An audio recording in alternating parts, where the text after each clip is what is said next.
Good afternoon. I'd like to call the meeting to order for the Oklahoma City Metropolitan Area Public Schools Trust. First order of business is to approve the minutes of the April 5, 2016 Oklahoma City Metropolitan Area Public Trust meeting. Is there a motion to that effect? Move approval. It's been moved. Is there a second? Second. Moved and seconded. We'll vote. Approved.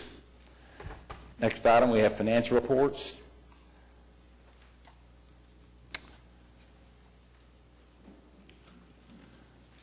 Why don't you take care of it? Mr. Chairman, you have the Trust Revenue and Obligation Report for March 2016, and on B, you have the audit contract with Allen, Gibbs, and Halleck, and then item C is to ratify the Public Schools Trust payments. Are there any questions? Thank you, David. I recognize a motion to approve all three financial reports. Move approval. Then moved. Is there a second? Second. Moved and seconded. We'll vote. Approved. Next item, we have a change order number 11 for Emerson Alternative Schools Renovation and Clinic, an increase of $15,116. Any comments? Well, the inspector required that we add a second grease trap on a sink in there, and that was the $3,000. And then the process that it took to get that done caused the contractor delays because that space had to be turned over in order to access another space. Are there any questions? Seeing none, I recognize a motion to approve this change order. Move approval. It's been moved. Is there a second? Second. Moved and seconded. We'll vote. Approved. Next, we are asked to concur with Independent School District 89 and approve a change order number 1 for two locations of gymnasiums, an increase of $53,474. Thank you, Mr. Chairman. This is at Lee Elementary. This is the gymnasium that's being built there, and the geotech showed that they needed to bring in 2 feet of what we call engineered fill, and they did, but as they were constructing that, the ground was so saturated around there that we needed to excavate an additional 2 feet and place that dirt back in there in order to give the foundation a proper soil in which to build the footings. So that's what the $53,000 is to dig out 2 more feet and bring 2 more feet of engineered fill in to the site. Any questions? Seeing none, I'd recognize a motion to concur with this on this change order. So moved. It's been moved. Is there a second? Second. Moved and seconded. We'll vote. Approved. Mr. Clowers, you have the floor. Yes, sir, Mr. Chairman, members of the trust.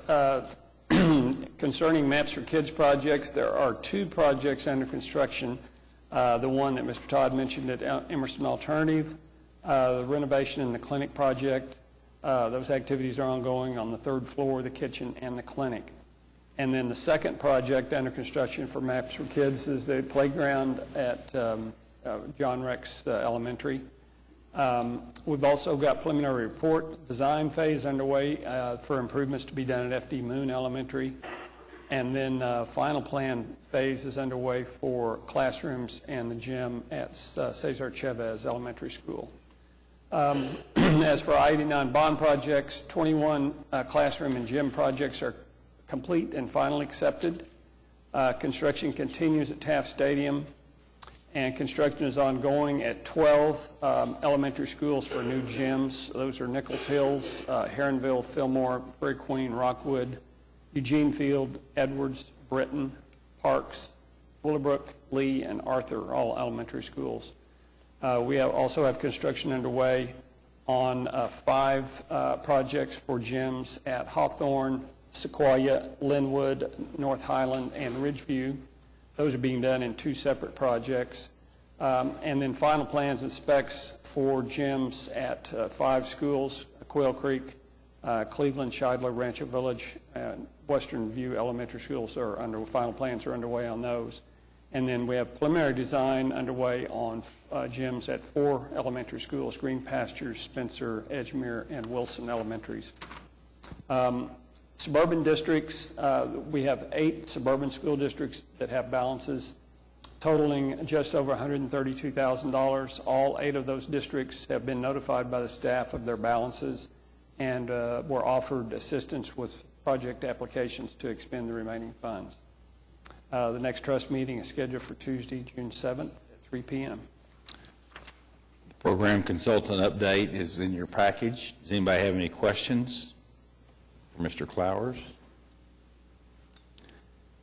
Seeing none, are there any comments by trustees? Mr. Chair? Yes, sir.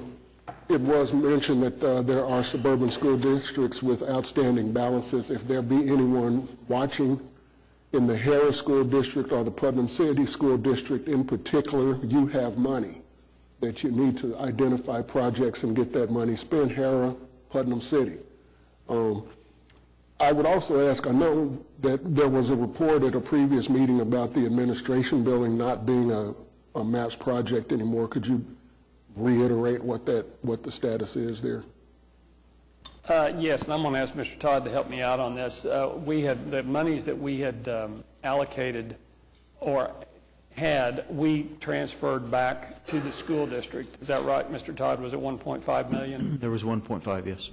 And that's gone back to the school district, and they're going to take that project on themselves. And so we'll have no oversight or administration of that project? Let me point out that this body approved the PIP, and council approved the PIP, but the school board is yet to approve that PIP amendment. So that's still out there. The plan is to give the project to the district, you know, however you want to describe it, because they needed more money to renovate 615 than what we were putting into it. So the 1.5 stay here within this program in order for the school district to do another project with it. I think subsequently it's come out, though, that they may be selling that property. That's correct. It was in the paper this morning.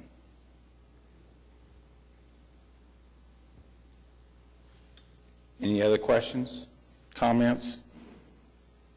Citizens? Seeing none, thank you for being here today. We're adjourned.